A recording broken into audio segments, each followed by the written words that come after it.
Hi. Welcome, guys. Welcome, girls, and every human in between. This is the Bear With Me podcast. I'm your host, Wit. Okay, we back. We back. Another episode. Let's talk. We're going to get into it. We talked about what we was going to talk about, so now it's time to talk about it. So, I told y'all I quit my job February 14th, 2025. I was like, I've had my time. This was a fun time. I'm ready to go into the next era, phase, realm of my professional career. Love the camera. Always been taking pictures or just doing something with media, if you will. And so I'm like, yeah, we finna do photography, videography. Woo, let's do it. Started the LLC. EIN, business account, like we really website, we really busting through, And so, yeah, as if you've listened to episodes back last year, then you know everything about just like everything that I've been doing. So, yeah, and if you haven't, go back. Go back. It's good content. It's good episodes. Like I'm here for it. So, one thing that I didn't really know when I quit was that when you get ready to quit a job and like start out on your own business, they say make sure you got my like money saved up, at least 6 months worth of money saved up. And I did. I had about 6 months, maybe a little bit more than that. But it take money to make money. Hindsight, I kind of wish that I would have thugged it out the rest of that school year before truly stepping out. Like if I could have done one thing different, I wish that I would have finished that school year and then just not returned in the fall. But whatever, this is what we at. I mean, like, am I really? And then I'm also like, if I had have finished, I doubt I would have done Pop the Balloon. I doubt I would have made that connection, which means I doubt I probably went to Disney. I doubt that I would have went to CBS. Like there are a lot of things that probably would have altered me finishing out that school year and then deciding to quit. So while it's like I wish I could have, like, who you change one part of the plot, the whole story different now. But I digress. So, um, it takes money to make money, and when you get ready to walk away from a job, this is something that I will tell you. Like, if you're gonna walk away from a job, make sure you got money stacked up. And if you finna start a new business, make sure you got even more money stacked up and your credit is in a space where you're gonna be able to get either business loans, credits, and all these different things to support your business. Like that is one thing that I didn't truly have for myself. So it take money to make money.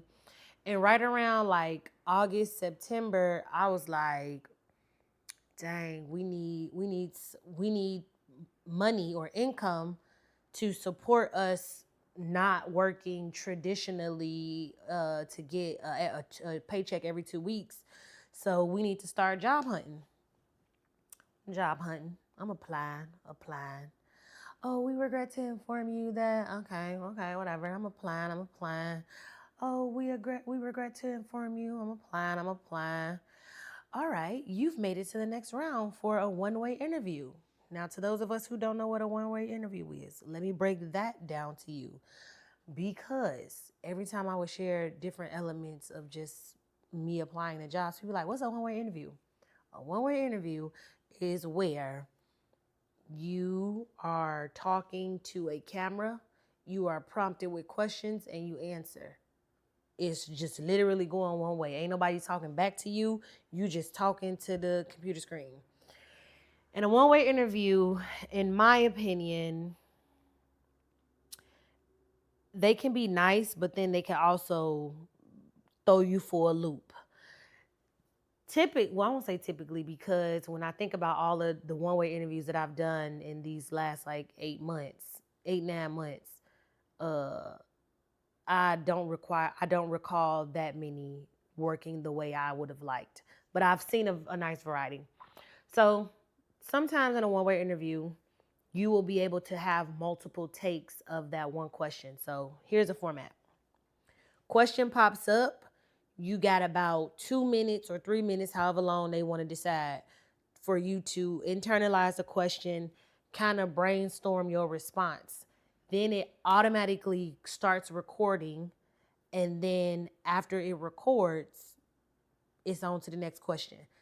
Some jobs or some interviews, one-way interviews, will allow you multiple takes of that question. So, like, let's say they say, name a time where you were given name a time when you were given feedback. What was the feedback and how did you accept it? Some, stuff like that. So you got your 2 minutes. Here go the question. Okay, time I was giving feedback. What was it? How it made me feel? All right, green light or red light on. Record. Well, one time I was da da da da da da da da, and then you find yourself stumbling over the question, and then the timer timeout. Sometimes they'll allow you to retake the re-record the question, or it's just like a one and done. And most of the ones that I was getting in this, excuse me, most of the questions, most of the interviews that I was doing, they was doing a whole lot of one top. You only got one shot. Like, this is it. On to the next question. One shot. On to the next question. One shot response. And it's like, ooh, I wish I could have gave a little bit more, and it sucks because you know that you have body language when you're doing a real interview for you to see if somebody really understanding, micro expressions and all of those different things. You can see it. Oh, I'm losing them. Let me bring it back in. Or, oh, I'm getting a little winded. Let me make it concise. That's another thing too.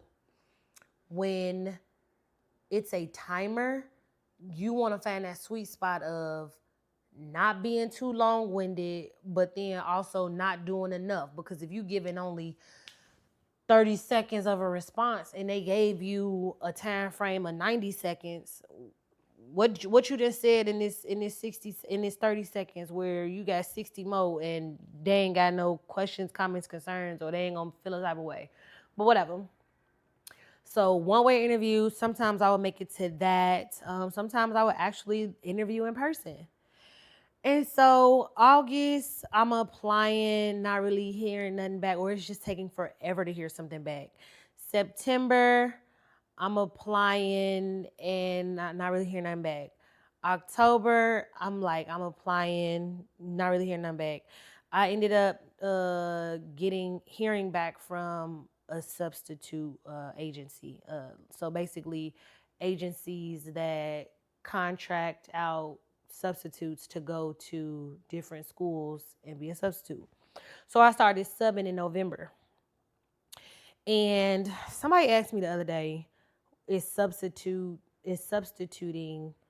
lucrative? It can be, but not really.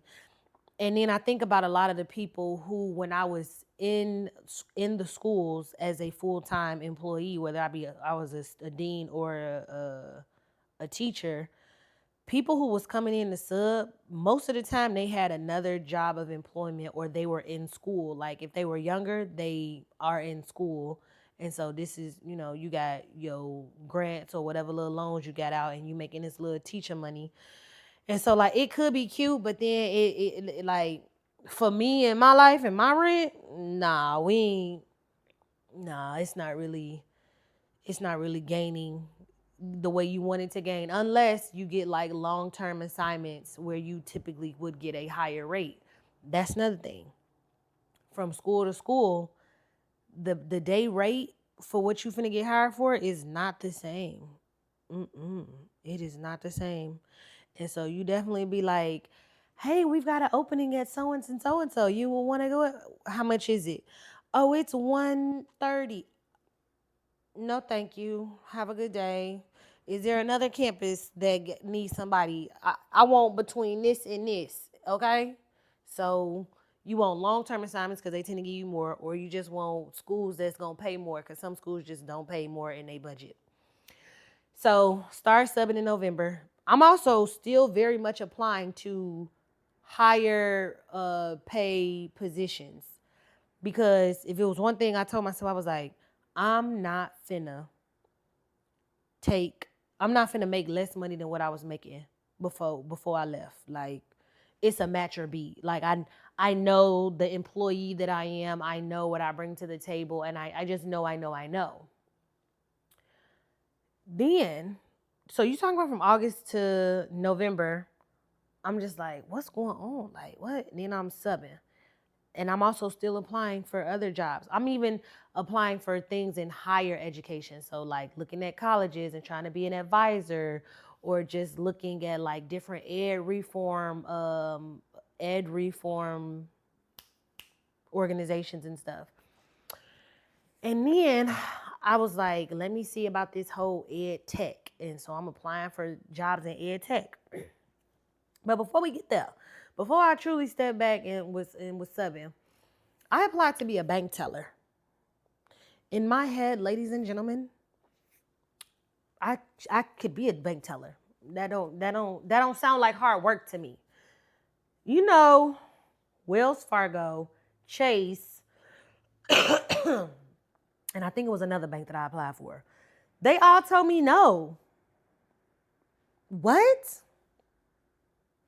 So now I'm in my head and I'm really thinking. Because everything ain't what it seems. Sometimes stuff is bigger than what it is. I say, education is the one profession where everybody can come in and wreck shop, but we can't go elsewhere.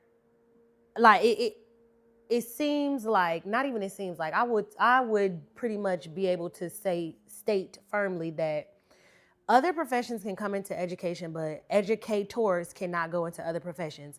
It don't make sense to me why not, because every skill that an educator, specifically a quality, high-performing, good teacher,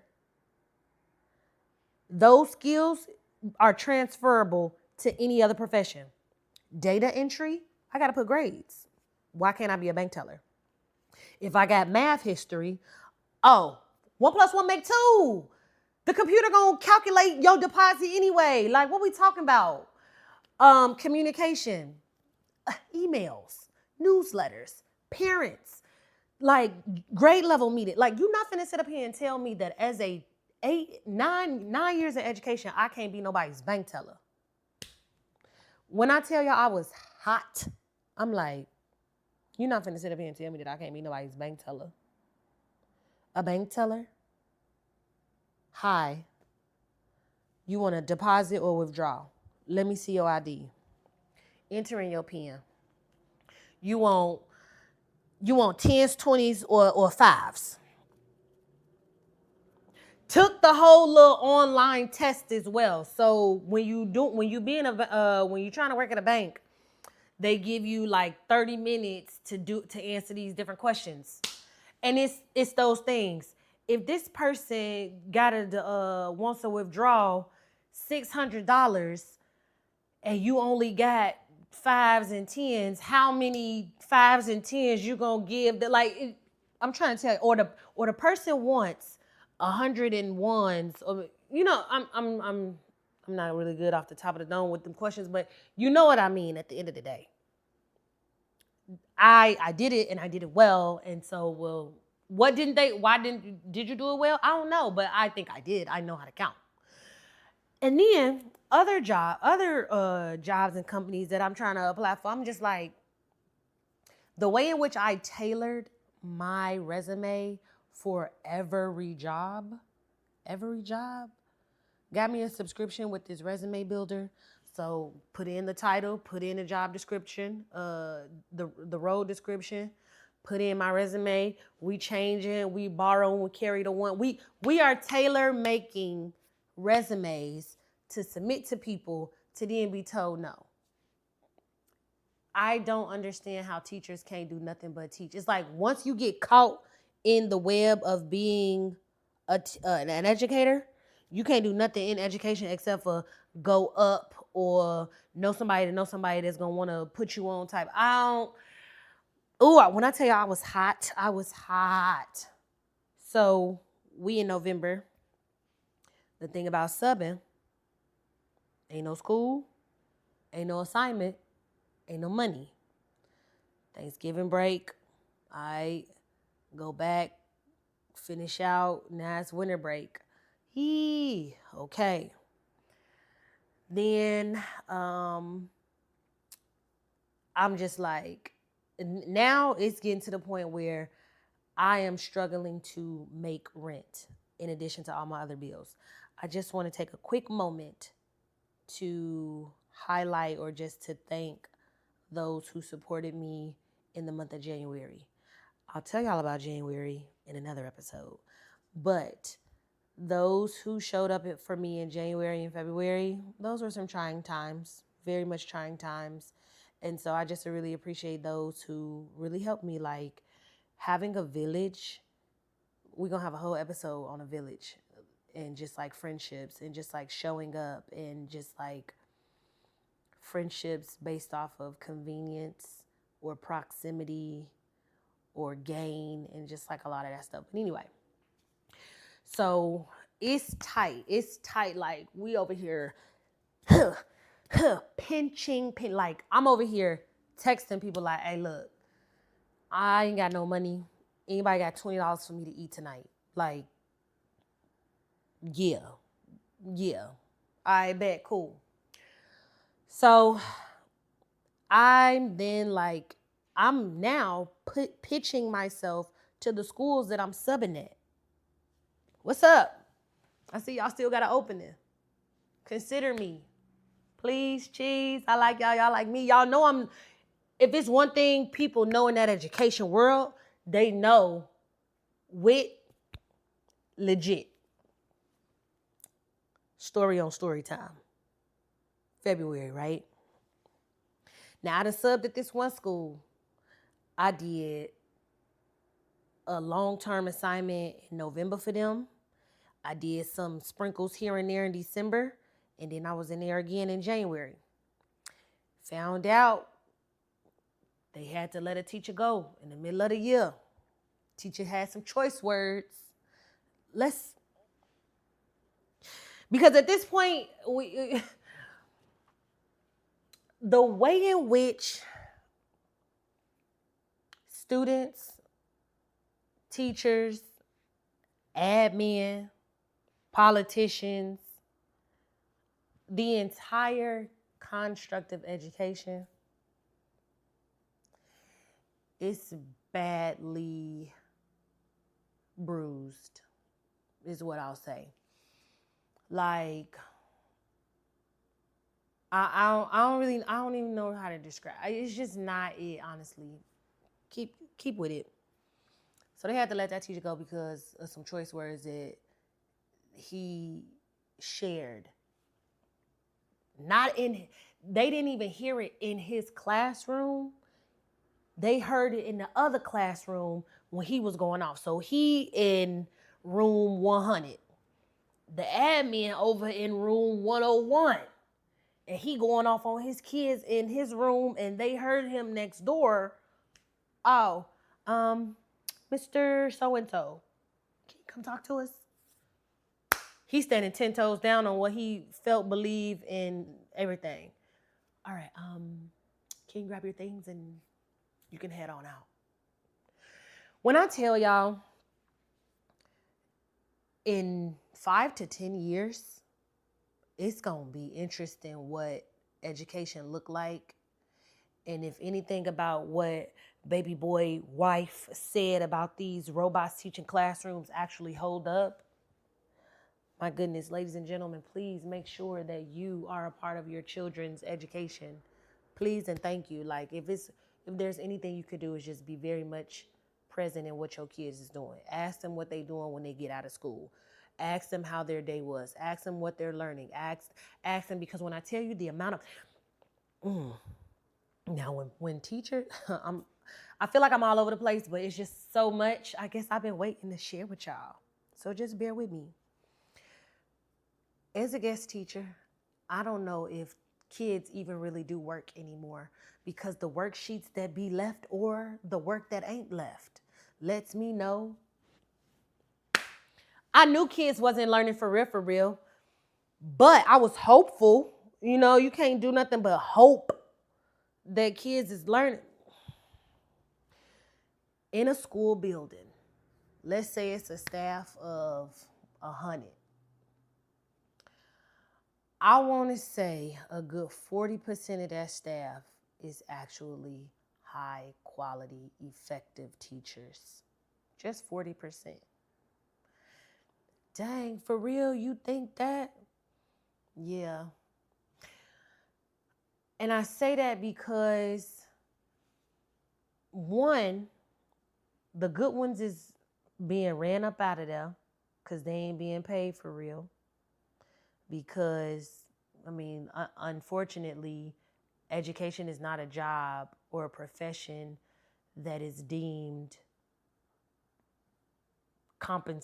quality compensation worthy, because it's public service. And I guess when you're of service to somebody, your service is you doing it. I do it for the love. I will never forget. Let me just go back to, I don't remember the year, but this lady in leadership had the nerve to tell us as a campus, we don't do it, or I don't. I need somebody who was there to remind me exactly what she said. But she basically tried to project that we up in these at these tables at this PD, we don't do what we do for money. We do it for the kids. Okay, while there are some quality teachers who don't really look at the money, I don't know nobody in the year 2025, 26 that don't need no money. Girl, give me my money. I She rubbed a lot of people wrong when she said that. I can't quote exactly how she said it, but she basically tried to tell people, nah, we doing this because we care about kids and their futures and their success, and we not in it for the money. Nah, you don't really go into education for the money, but you definitely want to be paid. Like, girl, what? Get back on track. So I'm positioning myself to potentially work at some of these campuses that I'm pulling up at. One school, they was like, the kids was even like, can you be our teacher? I'm like, y'all teacher just on leave. She coming back. And what that look like and sound like for y'all not to want y'all teacher here. Like, but I mean, it's me. I get it. Stop it. Okay. So the school that I did a couple of stints at. So I asked them flat out. I was like, can I apply? Can I do a sample teach? All right, bet, let's do it.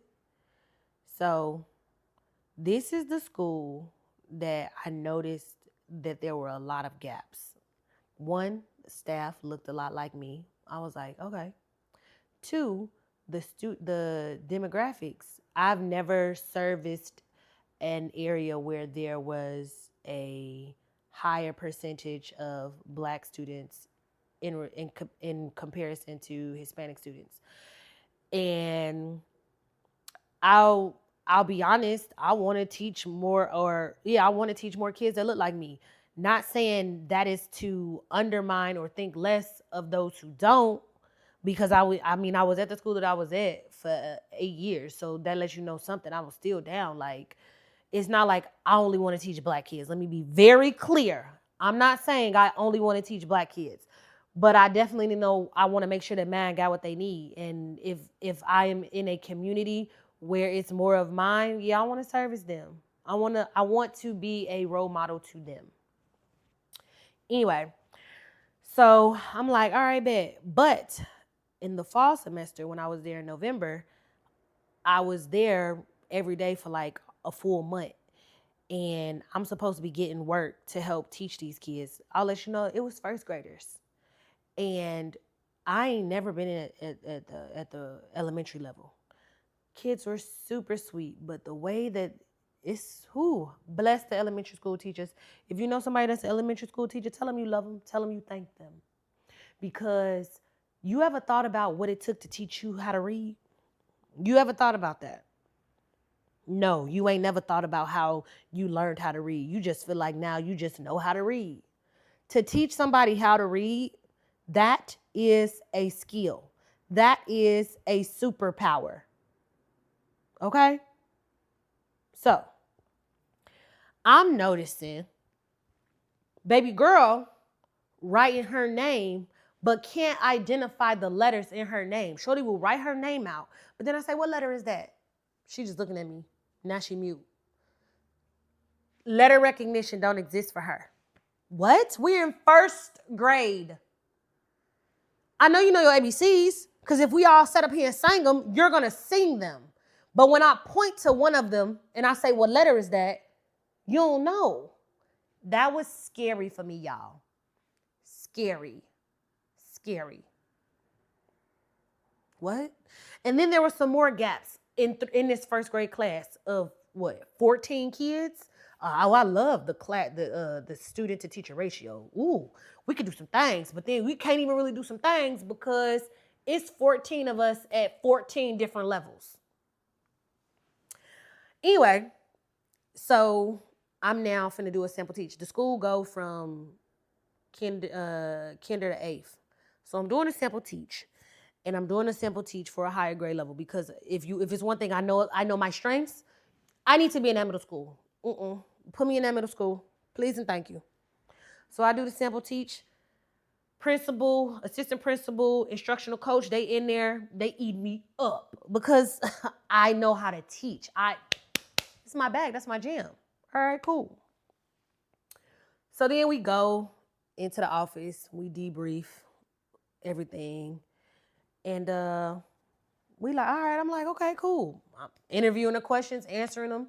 She over here like, she sounds like I've said these things before.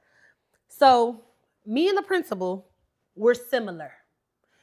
And there's a level of intensity from both of us. And I rocks with it a little bit. I can't really sweat this principal. Because she seemed solid, she seemed legit. Because mind you, the principal that was there in the fall when I was there is not the principal that was there in February when I interviewed. So that let me know something already. And I wish that that principal in the fall semester was stronger because I was so flustered and bothered by what I had to work with. I had to just sit down with him and one of the administrators. I'm like, look, I like this school. I like what y'all doing. Y'all got good bones here. Here are 3 things that I've noticed. And if you just make these simple changes, now I'm getting into my education consulting brain because at one point, Wit wanted to be an education consultant. Like I wanted to go into schools, assess, talk to the principal, see what the principal vision is, roll out a couple PDs and some this and some that and charge them for my services because I can get you the change you want to see. But here's the thing with change. If everybody not on board, it's really hard. And if I take that and I think about when I was at my last school before I quit, there was a change. Oh, I gotta sneeze.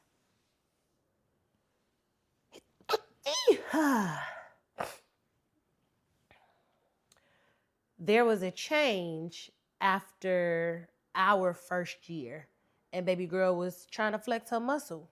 Like she took the first year to kind of sit back and see how the school operated, and then was like, all right, this is what I want to do. This is okay. And rightfully so, that's your school. But I think the way in which we were trying to achieve a vision that we both kind of saw, if we ain't coach me the first year, and now we're trying to coach me now, and now the way I've been working and it proved results, what we really changing for, and now you questioning if y'all know the story.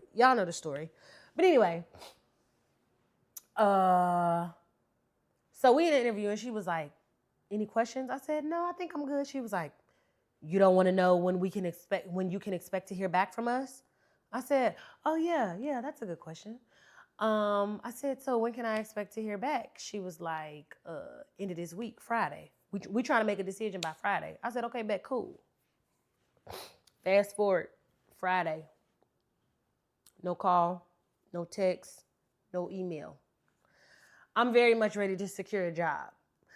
the course that I was applying for, they're star tested.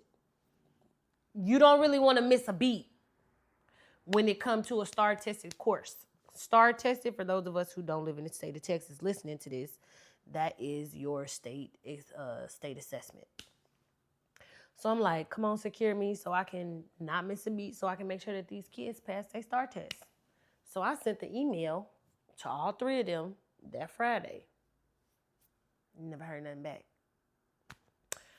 Also, before that interview, I was noticing in January, not in really in January, but in December, in December, January, and a little bit of February, people will ghost you.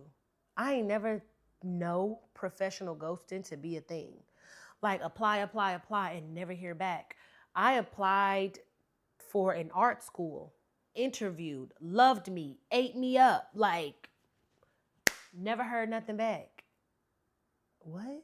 Like, how you just don't say nothing back, especially to make it all the way to the interview and not tell me nothing back? If you go in a different direction, just go ahead, give me that default. Thank you for your application and your interview process. Unfortunately, we regret to inform you that we're going to go in a different direction, or, a better fit, blah, blah, blah, blah, blah. Like, we grown. Professional ghosting, like, it was really starting to make me feel away. And it was also just like the state I was in, like at that time, like just like, dang, like to be ghosted for my livelihood is crazy. But nature of the beast, I guess, is a way of the world now. I don't know. So that was February. That was one of the more prominent ghosts because it bothered me. So then, fast forward later in February, I then get asked to sub for them. Now, I'm feeling a way about this. With this whole, if you ask me, limbo, because I ain't been told yes, I ain't been told no.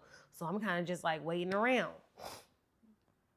So I'm feeling a little bit away. So I accept the assignment. I go up to the school, and I'm like, ooh, I don't know. And then I also needed the money too. I was like, I just need to just go ahead. I'm in the building. I'm in the classroom that I'm covering, and I'm just like, I don't know. This just don't feel right. Y'all know the principal came in the room and was looking around and was like, oh my God, nice. Like, baby girl, you knew I was cold. You thought these kids was gonna run amok? No, they're gonna be sitting and they're gonna be working. What?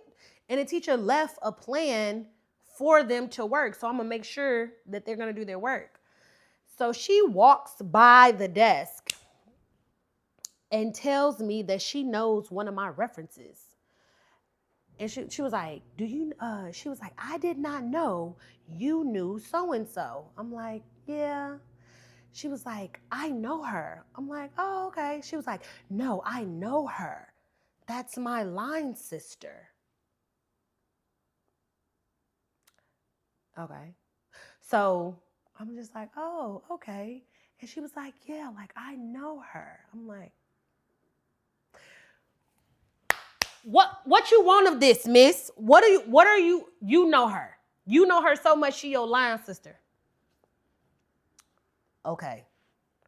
So whatever your relationship with her and whatever you know her to be as a professional, and she know me and she my reference, then you know she legit. So you know I'm legit.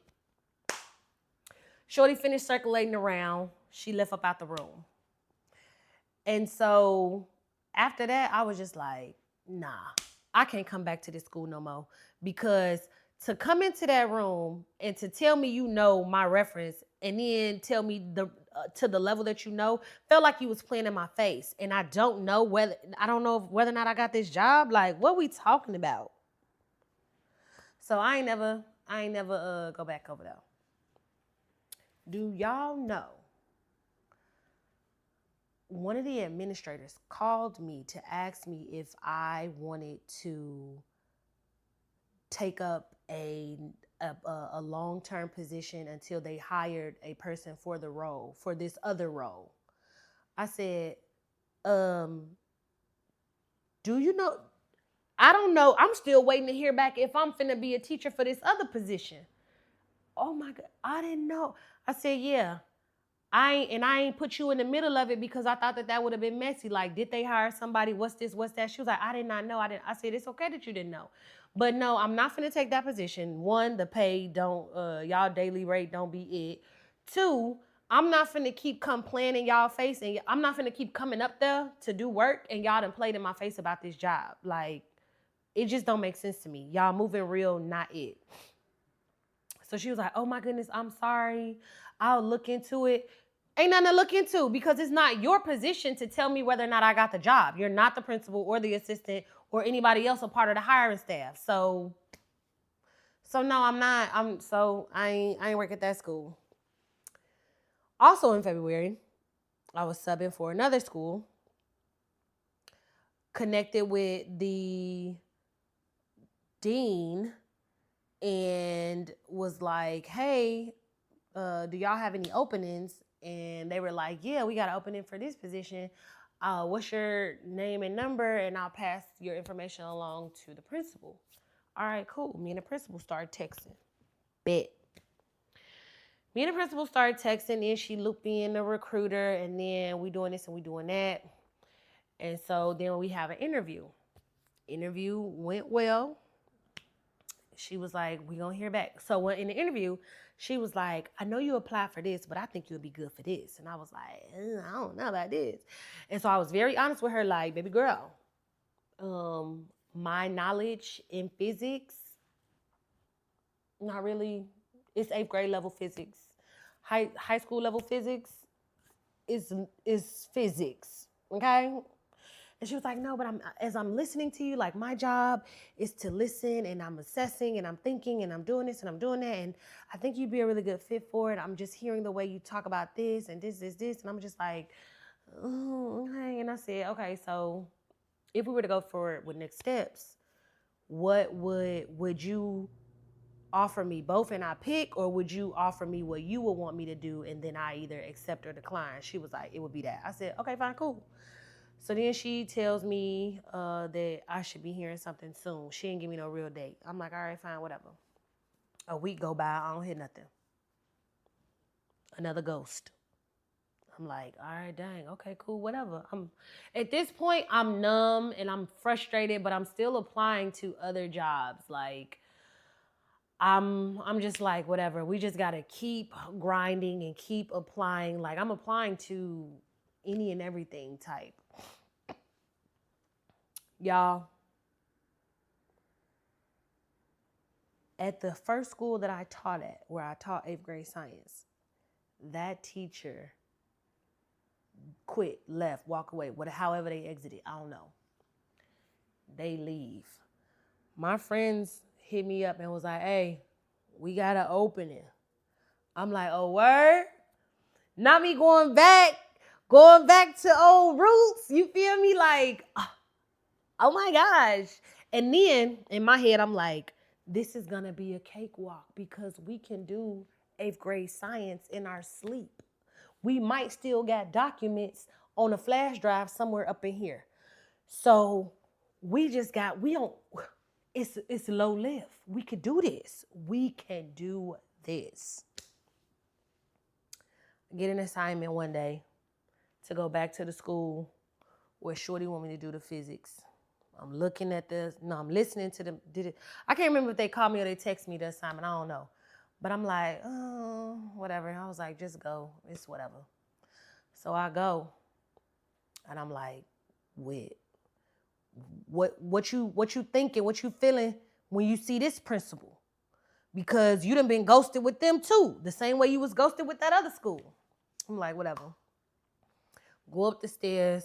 I see this one lady. And I was like, hi, could you tell me where room, whatever it is? And she was like, oh yeah, it's this way. And I think it's going to be on. And so I walk. So I see the principal. And she on the phone or she talking to somebody or whatever. So I walk past her. I asked the lady where the room at. So I'm headed that way. And the principal says, Whitley? I said, yes. She said, Oh my goodness, come here, let me talk to you for a second. I said, okay, come on, let's talk. Because the fact that you remember my name, and this is a good minute ago, this is like, it's like a month in between when I had applied and when I, or assisted interview and me showing up to that school for an assignment. Hey, bet, come on, let's talk. So she was just like, I don't know what happened. They said that you didn't want the position. I said, what? She said, yeah, they told me that they offered you the physics position and you said no. I said, who? Now it's Al's in the room because who? We started talking. I said, baby girl, I ain't call her baby girl. I'm calling her baby girl for the purpose of this podcast. Baby girl, ain't nobody called me, ain't nobody text me, ain't nobody email me nothing. Okay? Nothing. She said, oh my God, I don't know what happened, but you still want the job? I said, yes, I still want the job. Let's do this. She was like, all right, bet, cool. I'm gonna have HR send you a offer letter right now. I am excited because I was nervous. Like when I tell y'all making rent been a thing, I was $40 short for April's rent. Let me also, another job that I had, when everybody went on spring break, I had been applying to work selling personal training memberships for a gym. Sales. What can I say about sales? It's cute. Then it's not. Like, you gotta really be like, you gotta be okay with no. And working in, I'm a definitely, I got a mouthpiece. And I got a mouthpiece in a way that I am friendly, confident, and persuasive. And so I'm definitely finna run these pockets. Sir, don't look at me too long because I'm finna offer you this membership and you finna buy it. Like, what's up? Like, what's up? Okay? So that was what that was. Then they moved real shady. Let me just go ahead and get a sidebar for that. Started when majority of Houston was on spring break. So I'm like, bet, this works for me a little bit. And I was also trying to transition out of subbing. So, and it's commission based. So I'm like, all we got to do is grind, hustle. And we don't really need another job with this because we're going to be able to make ends meet type.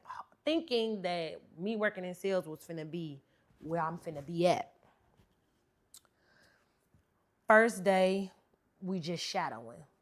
It's a little intimidating, but all right, we here. We doing it. Tuesday, training wheel. So they start the day where you sit and you do a big old video call with all the new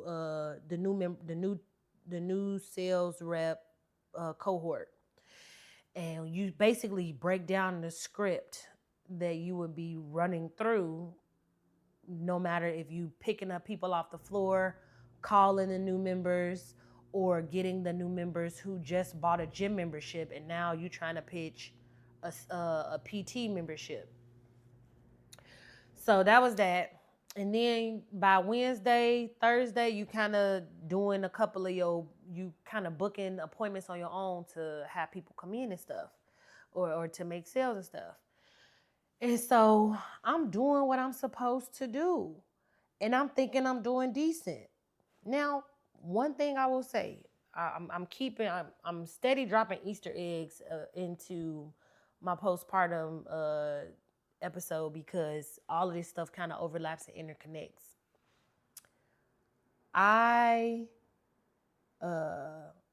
noticed that since I had my baby, my anxiety has gone up. And there was a lot of, like, within the structure of sales, there's a lot of kind of just go with the flow. But I'm also like, this is a new job and I want to do it and I want to do it well and I have to do it well because I need to make money. I need to pay my rent. Like, my February rent was not on time. I got a red notice on my door. Like, when I tell y'all tight and tough. So I'm over here like, bro, what do you want me to do so that I can do it? And he's getting frustrated and flustered and all this and all that. I ain't coming to him sideways. I ain't doing nothing unprofessional and or inappropriately or rudely or any of that. I'm just like, okay, if you said that we're going to be at this location tomorrow, what does that mean for anybody that I call today to come in? Are they coming to the other location, or am I having them? Like, these aren't things that you're thinking about because your livelihood isn't attached as much as mine is, because your salary as a district manager now, sir. Great, congratulations. I want to get there.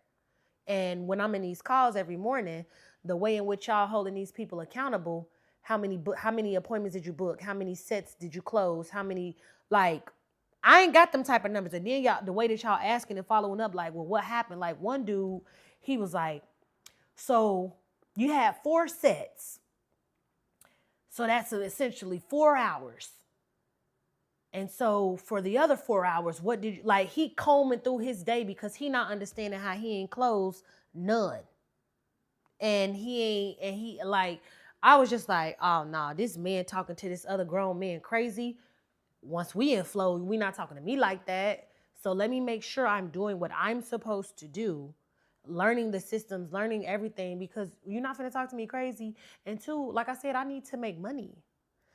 So we go through the whole week. And then there was a moment he was like, this is the second time that you've cried. And I was just like, okay. I'm not crying in front of clients. I'm not crying. Like, I'll tell y'all when and why I cried, but it wasn't nothing. And I was just like, now we over here weaponizing my tears. Like, all right, can you do this job? When we had our phone interview, you was like, oh my God, I think you're going to do so great in this job.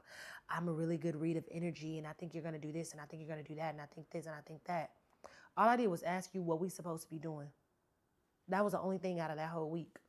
So Sunday, again, because I have high anxiety, we get a message.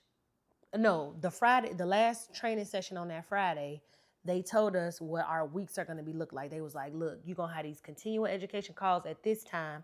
You're going to have these calls with these owners. You're going to have these. You got all of these blocked off times that are dedicated that you must attend. Okay, cool, fine.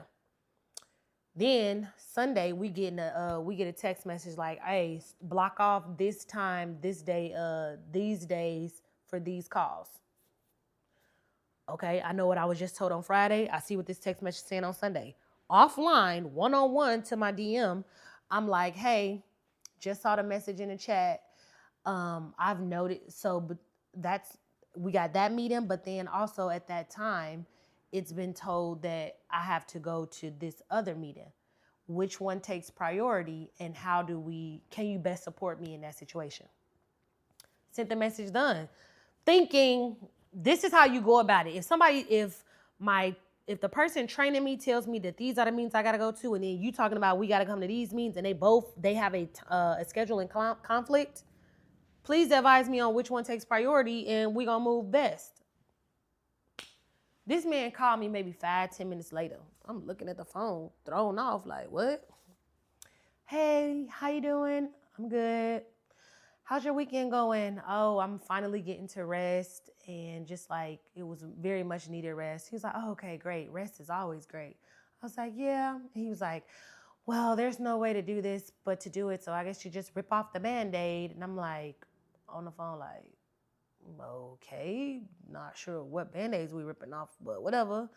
I ain't say this, but I'm like, yeah.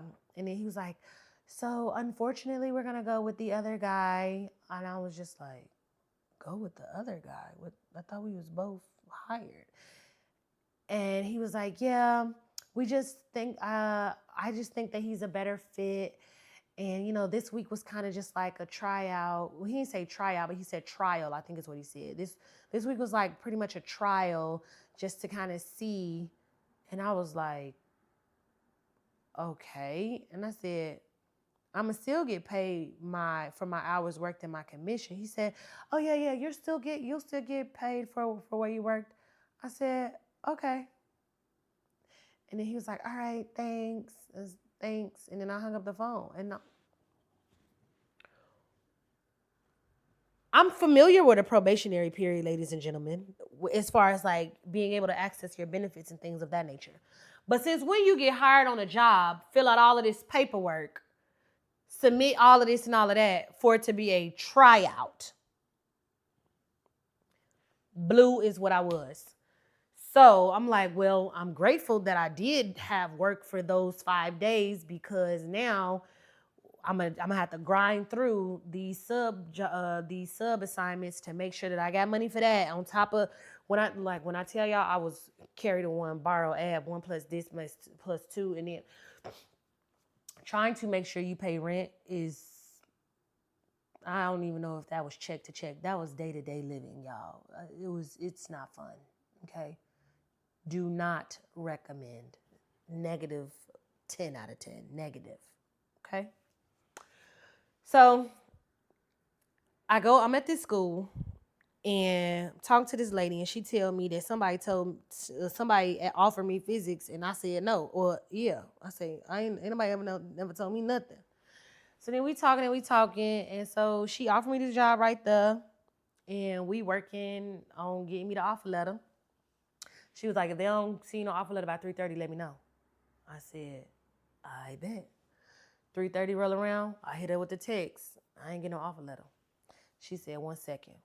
She messaged whoever she needs to message, send me a screenshot of it. I say, now I'm starting this. Now I can put my weight behind you just a little bit, because that means that when somebody was supposed to call me and they didn't call me, or they said they did, or whatever happened with that, because that could have been met. You ain't blowing smoke no more, because now you showing me receipts that you really out here trying to make sure you hire me. I support you. So Saturday morning, baby girl said, I checked my email. I ain't got no offer letter. Did you get an offer letter? I said, no, I ain't get no offer letter neither. Maybe I need to check the application portal. I'll do all that. Monday morning, I called her. I said, I ain't call her, I text her. I said, look, I checked that portal. I checked my email. I ain't get nothing. She said, 1 moment.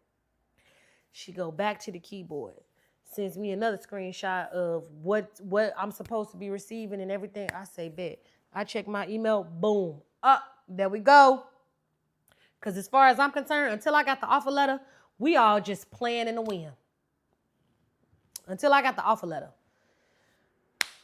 Got that offer letter. Go ahead, clicked accept. Felt a little bit of relief. The way my family was excited. My daddy was like, oh my God, I'm so happy. He want to call and talk about it. I'm like, bro, I really don't want to talk about it, because this means I'm going back into the classroom, and I don't know how much I don't know how much more I can help you understand how much I don't want to go back to the classroom. Like, I almost cried, not tears of joy. My mama called me like, I'm so happy. I'm like, girl. And so then I had to like pull back, and I'm just like, given the struggle we've been struggling the last few, we're going to be grateful. We're going to lean into the gratitude, and we're going to be grateful that this lady showed up for you when other campuses did not, when other jobs did not. So we gonna have an attitude of gratitude. We gonna have health benefits, because we need those. So amen.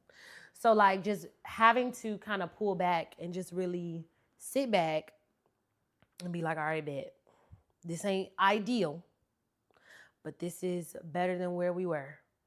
And so yeah, shorty finna go back in the classroom. Applying for jobs is a challenge. To those of us who are in between jobs and or in between careers, my thoughts are with you. I'm sending you positive vibes, because it is hard out here when you change careers, when people don't feel as though you are equipped. And to my educators who want to quit, oh my gosh, y'all, come here, give me a hug. When you get ready to quit with a plan, more of a plan than what I had, because while I had a plan, it wasn't enough of a plan.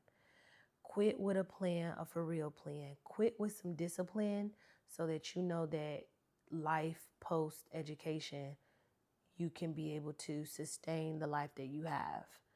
Um, to my educators who this is what they doing because either they don't know what else they want to do, they can't, they comfortable, whatever. Like, find some joy, in what we do. Uh, at this point, like, a lot of people ain't bringing work home, so you should stop bringing work home too. I don't know. Like, I just know that it's hard. Working in education is hard. It's hard because so many people play a part into those 8 hours with those kids or those 90 minutes with that class. And people who don't teach, they don't get it. Like, one of my friends posted on his IG note, "Man, I hate teaching." I said, "I truly understand. And I hate that nobody else will understand with us." He said, "Man, like, nobody understand. Like, when teachers be tired, when teachers be outside acting a fool, it's for reasons you'll never understand unless you understand." For parents who care about their kids' education and their future, thank you. Keep caring. Not just because they're in kindergarten up to 5th grade. You need to care through middle school and throughout high school. Yeah, they have more independence, but that doesn't mean that they are independent. Because no, they still need guidance and structure outside of what schools provide. To my administrators who might listen to this, you ain't in the classroom, believe the teachers. It's too much content out where teachers be mimicking students. And when I tell you this is real, it's real. Kids be gaslighting teachers. Kids be provoking teachers. Is it their fault? And is it the kids' fault? In some cases, yes. Kids need to be 100% be held accountable. Is it their upbringing? For sure, that plays a part. But we not finna sit up here and act like teachers. There's some teachers that's out here raggedy. We not finna act like they all angels with. But, like, bro, it's hard. So grace needs to be extended by everybody. But these administrators, y'all need to get y'all heads out of the clouds. And y'all need to actually come with some real solutions that's going to move the needle in the direction that it need to be. Let me just come back real quick and also state, I also think that the teacher shortage is being, how do I say this? It's intentional. That's how you say it, Whit. Like, that's how you say it. The teacher shortage is intentional. Because, again, I applied for a dean of students and a middle school science position in August for a school for this current school year, 25-26. The position needed to be filled. There's no reason, there's no way, there's no explanation why my application shouldn't have been sitting at the top with 8 years of teaching. Oh, and a year and a half worth of dean experience. So either one of them positions, I should have been a top tier candidate. Let me let y'all know why when teachers do quit and they do want to go back in the classroom, they struggle. Because if the teacher is experienced, they're going to be on the higher tier of the salaries, and districts, schools ain't really trying to pay no money for real. They rather continue to pay or fund for novice level teachers and then try to give them whatever ideals that they want them to have that don't make sense to actually teach children. Also, if we can continue to perpetuate a teacher shortage, we can then create a crisis for us to then be able to validate robots in the classroom. Now that was super extreme. I know.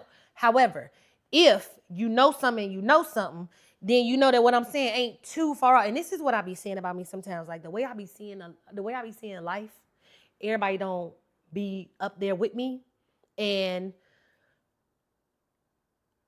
I just be like, I gotta keep my thoughts to myself because it can come off real strong. And if you're not riding that wave with me, then you're not really sure what I mean. But what I'm saying is this teacher shortage is, because another thing, it's intentional because the school where baby girl knew my reference, she told me flat out, if the school had to buy out my contract with the substitute company that I was working with, they weren't gonna do it because they had to do that before, and that's money, which pissed me off too when I found that out. Like, I don't know if they didn't hire, if they didn't hire me because they would have had to buy me out, then all you have to do is say that, like, hey, we really like you, but we would have to buy you out. Maybe you can work here in the fall when everything reset. If it reset, I don't really know how that stuff work, but because this is my first time subbing.